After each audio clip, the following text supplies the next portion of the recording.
People should really watch who they screw over and who they do bogus, because you never know down the line who or what that person will become. That all being said, Ed, Dr. Ed Piltoric, long time no see, pal.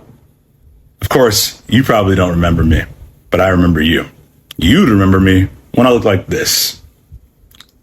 I was so happy then. I was on the road to going to teach and do my thing. I would have had such a happy little life. And then you and one Trevor Harris tried to take that all away from me 13 years ago. And I never forgot. And boys, it gets better, because not only did I not forget, but I still have all the documentation. Now, Trev, Ed, are these your names right here? Signed right under mine, and the cooperating teacher, we'll call her S, but we're going to leave her out of this because she was the only one to tell me the truth back then. So she gets a pass. Also, she was pregnant, so I understand. She did what she had to do. Now, you guys had your little secret meeting and you took my positive midterm evaluation, if you actually read that, and you decided to go and write needs improvement by, and then you didn't give me to that date. Remember that? Do you know what happened after all of that? Ed, you told me something. You promised me something, and then I found out the school had done something else. So I had to fight for what I wanted. And you know what happened, Ed? What happened was I won, but with an asterisk. I got my degree, but I wasn't allowed to teach traditionally.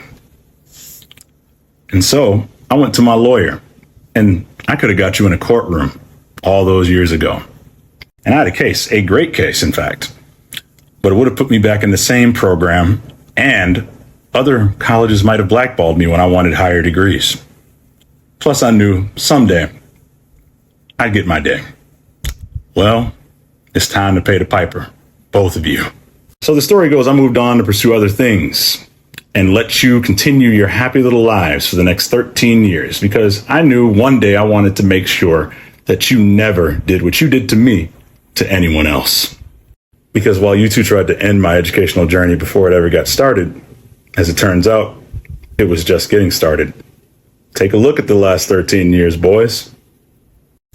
Oh, I hope you guys didn't think I stopped at that master's graduation. If I ever wanted to do anything, I had to go to the highest level. Ed, Trev, allow me to reintroduce myself. It's Dr. Taylor now.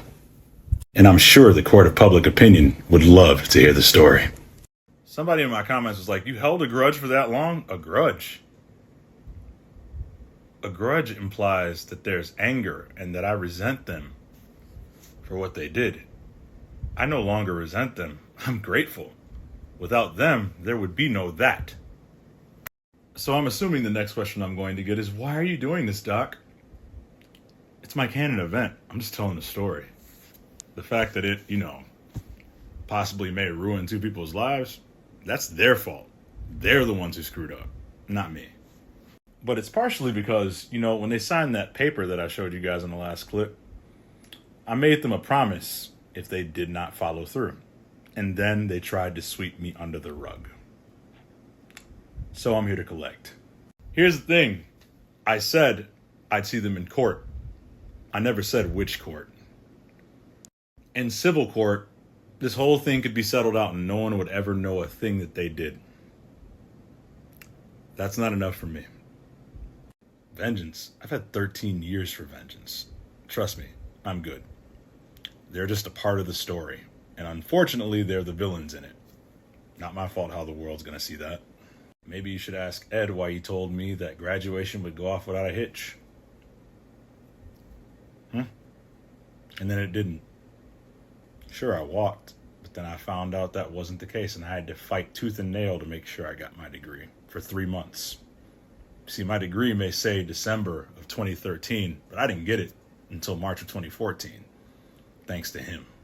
And the thing is, being black and being in constant fight or flight mode anyway was difficult, but them doubling down on it with institutionalized stuff, that did not help. I did not enjoy that part of the last decade and a half. Granted, it's made me prepared for anything and everything, but I didn't want that. I wanted a peaceful life. the typical thing, the American dream. But that's not for people that look like me, is it? And you say that I'm holding a grudge. No. I kept everybody else and everything else out of it. The school's out of it. My cooperating teacher's out of it. No. Just those two and the plan they cocked up. Now, 13 years ago, if you had asked me the same question, I wanted to burn everything to the ground. But time grants perspective and maturity. The only reason I'm talking about them now is because they're part of the story. And it's just chapter 1. Like, bruh, no, they're just part of it. Unfortunately, they're just season 1's villains. Anyway, I guess we'll get back to the story later.